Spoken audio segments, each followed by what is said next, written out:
Mes chers ambassadeurs, mes chères ambassadrices, content de vous retrouver. J'espère que vous allez bien et que tout se passe bien pour vous. La vidéo d'aujourd'hui va porter sur la misère affective. Alors je ne sais pas si tu as déjà entendu parler de ce terme, la misère affective. Et pour introduire cette vidéo, j'aimerais que tu regardes cette petite vidéo qui va s'afficher ici. Il s'agit d'un verre d'eau qui représente ton cerveau. On va rajouter un petit peu de lait. Et le lait qu'on va rajouter représente toutes tes pensées négatives. Tout ce qu'on peut te dire de déstructurant, de désobligeant, de dur, de pas gentil, de méchant.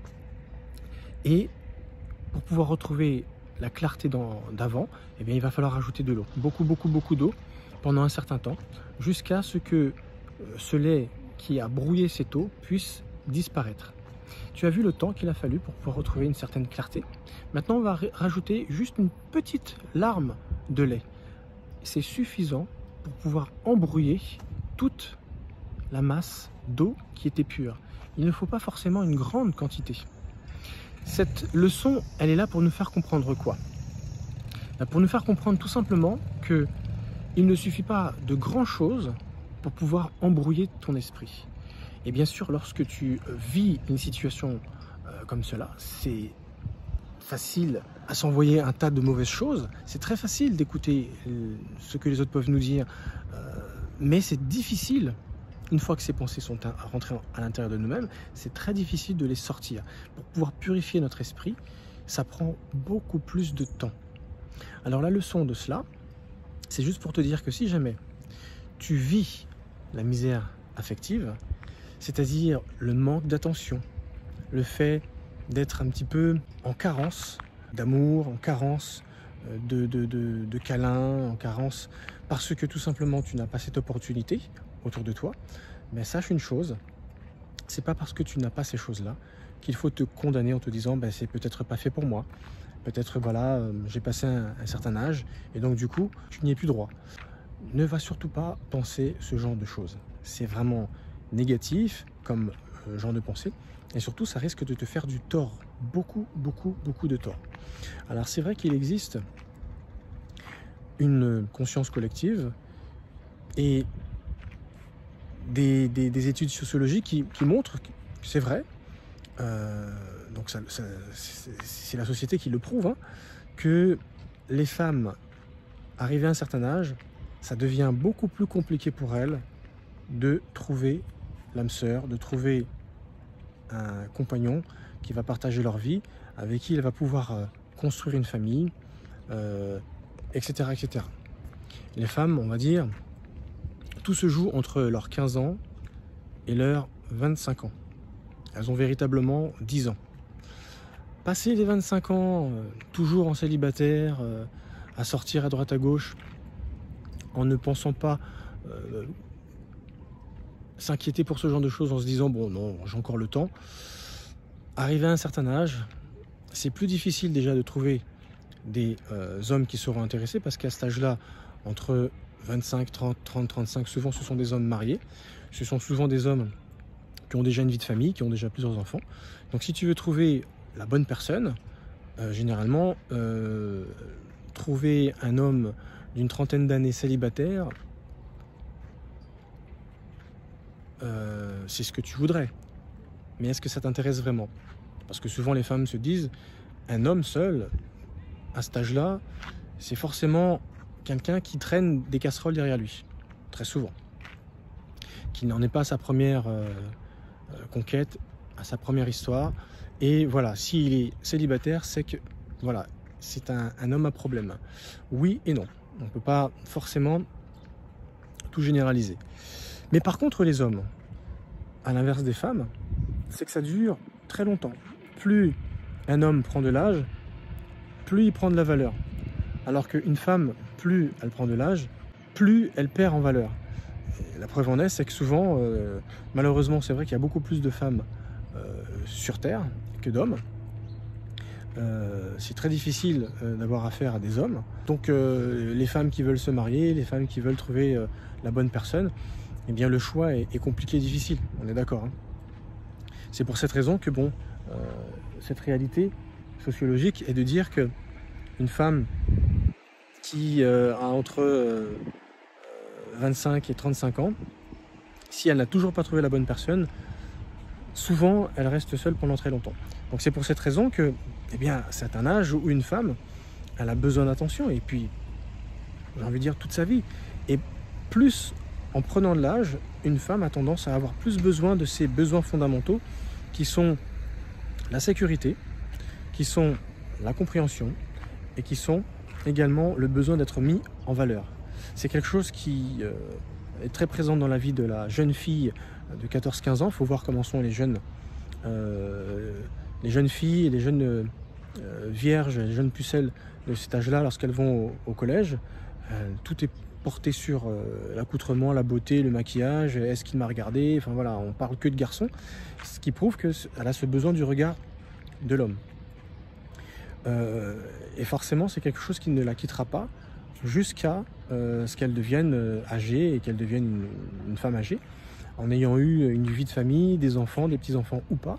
C'est quelque chose qui, quoi qu'il arrive, sera très important pour elle. Et l'homme, c'est un petit peu l'inverse. On n'a pas déjà les mêmes besoins. L'homme, c'est plutôt, on va dire, le respect dont il a besoin dans sa vie. Il a besoin de respect. Et à l'inverse, c'est que l'homme, plus il prend de l'âge, plus il prend du bagou de l'expérience, et plus il prend de la valeur aux yeux de la société, alors que les femmes, c'est plutôt l'inverse. Elles prennent moins de valeur. Malheureusement, c'est l'inconscient collectif. Une femme, on a juste besoin qu'elle soit jolie, qu'elle soit pimpante, rayonnante, parce que voilà, c'est les codes de la société. On veut juste voir une femme qui soit agréable à regarder. Le reste, c'est pas ce qui nous intéresse. Alors, c'est pas mes propos, hein, ce sont les études, parce que je suis pas tellement d'accord avec ce genre de choses. À croire que les femmes sont juste à s'asseoir ou à se coucher là ou là-bas, mais à ne pas parler. Bon, bref, c'est les clichés, c'est l'inconscient collectif, mais c'est comme ça, malheureusement, que fonctionne le monde. Alors que un homme, plus il prend de l'âge, plus il prend de la valeur. C'est un petit peu comme un vin. Alors que la femme, il faudrait qu'elle elle ait accompli, j'ai envie de dire, les choses les plus importantes de sa vie, on va dire dans sa jeunesse, entre 20 ans et 30 ans. Parce que si jamais elle a raté le coche au niveau de l'amour, ça sera beaucoup plus difficile, beaucoup plus compliqué pour elle par la suite. Alors qu'un homme, il peut avoir plusieurs, on va dire, plusieurs aventures dans sa vie. Mais le problème, c'est qu'arrivé à un certain âge, il n'est pas forcément intéressé pour bâtir une famille. Alors qu'une femme qui n'aura pas créé cela dans sa vie, c'est véritablement un manque. C'est véritablement un manque pour elle, parce que devenir mère, porter des enfants, fonder une famille, une jeune fille qui s'assume, qui a fait ses études, qui travaille, et qui n'a pas pensé à ça, elle a pensé à s'amuser, et puis c'est tout à fait normal, hein. Mais passé l'âge de 25 ans, si elle n'arrive pas à trouver la bonne personne, elle risque de se poser plein de questions, parce que la plupart de son entourage, de ses amis, de ses copines, elles sont toutes mariées, elles sont toutes casées, elles ont des enfants, et puis elles font toutes en couple. Alors forcément, elles se sentent un petit peu l'intrus, ça devient difficile, elle se dit, moi, j'ai pas construit ça. Et c'est là qu'on pense au côté misère affective. Moi, j'aimerais bien vivre ce qu'elle vit, ma copine ou mes copines, et j'aimerais bien savoir ce que c'est que, voilà, dormir tous les jours, tous les soirs, avec mon mari, voilà, bon, avec les inconvénients que cela porte, mais bon, c'est le deal, on est prêt à vivre ces choses-là. Il y a bien sûr des avantages et des inconvénients, autant pour les célibataires que pour les personnes mariées. Mais comme c'est quelque chose qui est important dans la vie d'une femme, tout comme un homme, eh bien ce sont des choses que l'un et l'autre veulent vivre. Et un homme, la différence, c'est qu'il peut refaire sa vie à n'importe quel âge en fait. Mais souvent, il prendra souvent des femmes beaucoup plus jeunes, même des fois qui pourraient être leur fille, pour refaire leur vie. Alors que les femmes, non, c'est quelque chose qui est beaucoup plus rare. Les femmes cougars, même si ça existe, souvent elles sont cougars parce que souvent elles sont encore bien conservées physiquement, et souvent elles ont bien sûr de l'argent. Alors que les hommes, ce qu'on leur demande, enfin, surtout ce que les femmes leur demandent, c'est qu'ils aient toujours un bagou, quelque chose, et financièrement qu'ils tiennent la route. Parce qu'une femme ne sera jamais intéressée envers un poi qui n'a pas d'argent, qui est en galère financière. Il pourra être très très joli, mais ça ne durera pas, la relation. Elle va vite se rendre compte qu'elle n'a pas d'avenir. Elle recherchera toujours un homme qui a voilà, une sécurité financière, quoi qu'il arrive. C'est pour ça que souvent, il y a des hommes qui ne sont pas forcément physiquement attirants, mais par contre ils ont du bagou, ils sont intéressants et surtout ils ont une sécurité financière qui fait que c'est des gens qui sont toujours courtisés et il n'y a pas d'âge. Il n'y a pas d'âge. Ça peut être des jeunes filles comme ça peut être des femmes un peu plus âgées qui ont besoin de refaire leur vie. Et ce qui est intéressant, c'est de voir que les femmes qui veulent refaire leur vie, c'est beaucoup plus difficile arriver à un certain âge, alors qu'un homme, lui, il peut refaire sa vie. Souvent, il choisit une femme plus jeune, et les femmes sont attirées par des hommes mûrs, par des hommes qui ont une certaine expérience. Donc souvent, il peut refaire sa vie avec une jeune fille, une jeune femme, qui peut avoir 10, 15, 20, même des fois, elle pourrait être l'enfant de son mari, en écart d'âge, parce que tout simplement, voilà, elle a confiance, il y a une certaine sécurité, une certaine expérience qui fait qu'elle ne va pas manquer, elle ne sera pas obligée de réclamer, elle ne va pas batailler, comme souvent c'est le cas lorsqu'on est deux jeunes couples de la même tranche d'âge. La femme souvent elle bataille pour obtenir des choses que l'homme âgé, déjà âgé par rapport à elle, lui donnera alors sans inconvénient, sans batailler, sans prise de tête. C'est des choses qui viendront tout naturellement. Voilà. Donc si jamais tu es victime de misère affective, pense à ce verre d'eau dont je t'ai parlé en début de vidéo. Arrête de croire que ça ne va pas t'arriver. Surtout si tu as encore 25 ans, entre 25 et 30 ans. Des fois, tu peux faire de belles rencontres. Simplement, il faut que tu continues de t'occuper de toi, être peut-être plus axé sur des sorties qui seront moins tournées vers l'amusement, la fête, l'alcool et les drogues en tout genre, parce que ces personnes avec qui tu partages ces moments-là, ce sont souvent des personnes qui sont là juste pour s'amuser. Donc forcément, tu auras une tranche d'âge masculine qui ira également dans ce sens. Tu ne vas pas tomber sur des personnes qui seront prêts à entamer quelque chose de beaucoup plus sérieux. Si tu veux vraiment tomber sur de bonnes personnes qui correspondent à tes besoins, de vouloir construire quelque chose, il faut surtout que toi, eh bien, tu fasses des sorties qui va glaner des hommes d'un certain âge, avec ce désir de construire quelque chose de sérieux. Alors des sorties loisirs un peu plus, je ne vais pas dire sérieuses, mais moins dans la recherche d'amusement, mais beaucoup plus dans le plaisir de sortir et de se nourrir de la nature, d'une activité, et pas s'envoyer en l'air avec des narcotiques ou de l'alcool juste pour s'amuser, tu vois, mais beaucoup plus quelque chose qui est là pour profiter d'un instant, d'un endroit, quelque chose qui va t'amener en fait à trouver des personnes qui seront dans le même état d'esprit que toi. Hein, par exemple, visiter un site, visiter un endroit où les gens viennent là pour se reposer, profiter de la nature, profiter du lieu. Donc tu auras souvent des gens qui seront un petit peu dans le même délire que toi.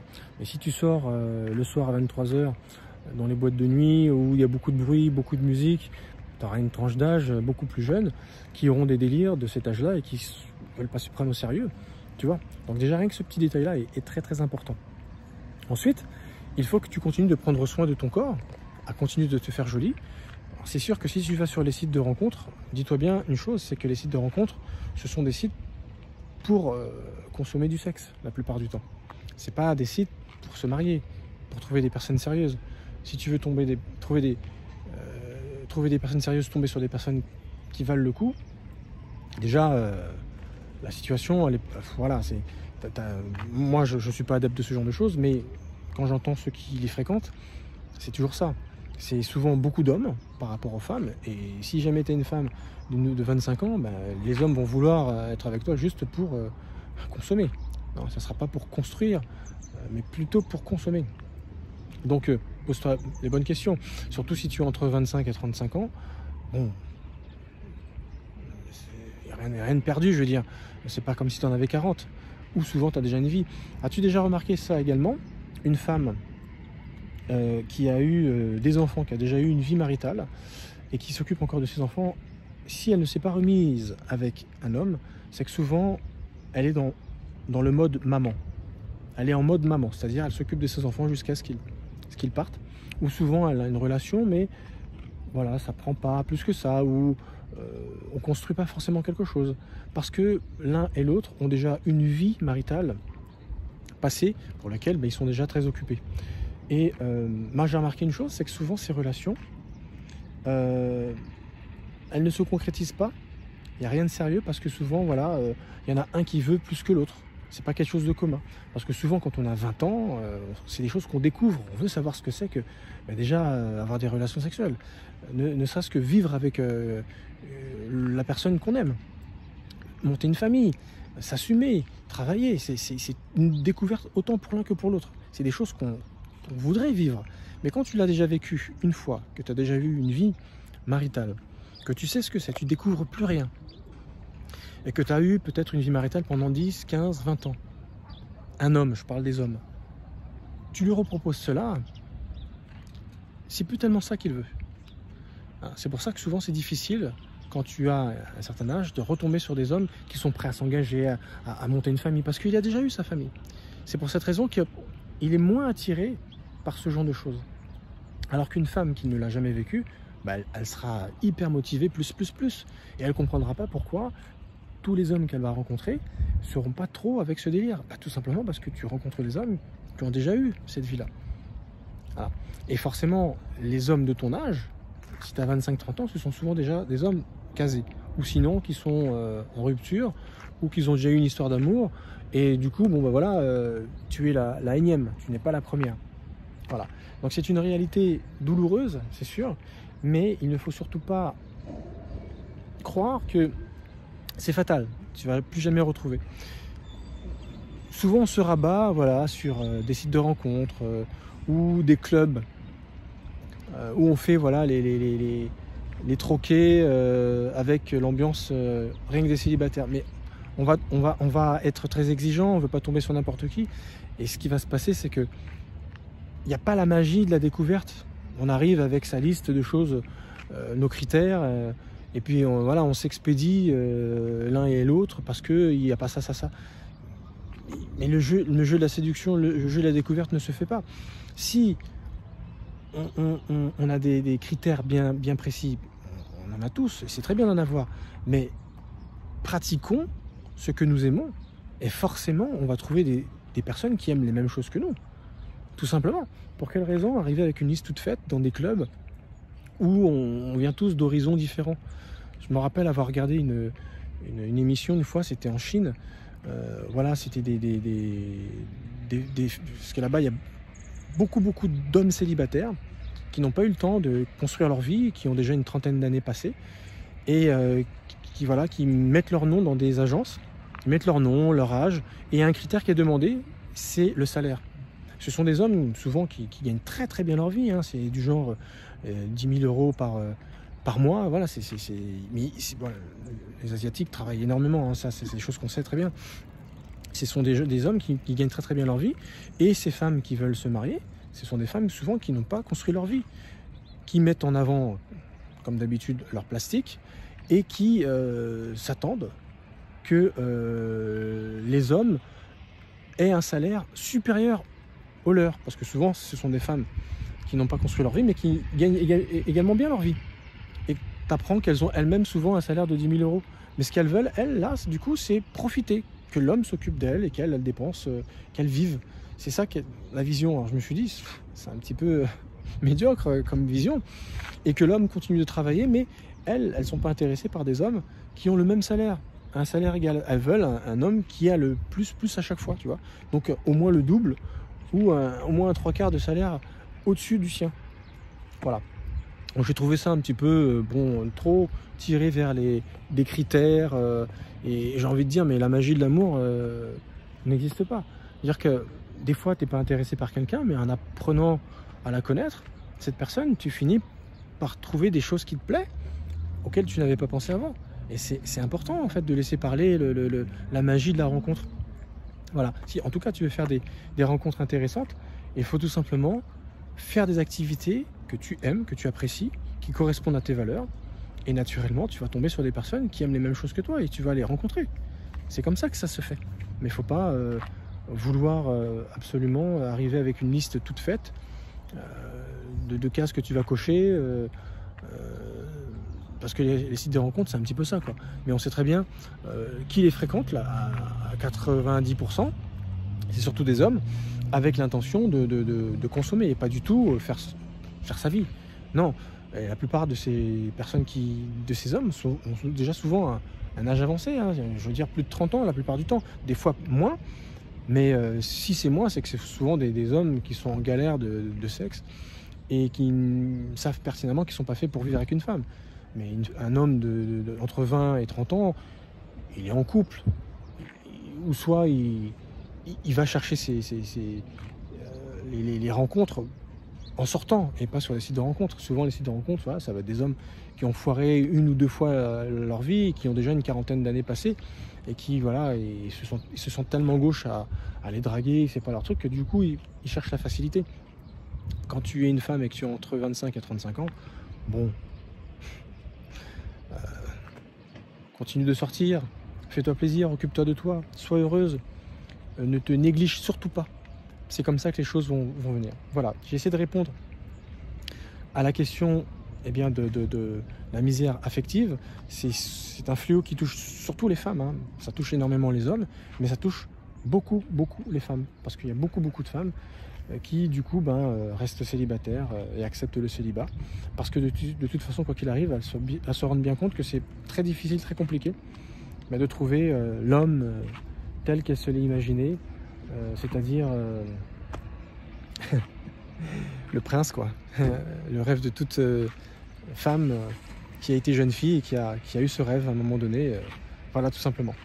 Merci de m'avoir suivi, je te remercie de continuer de me suivre ainsi.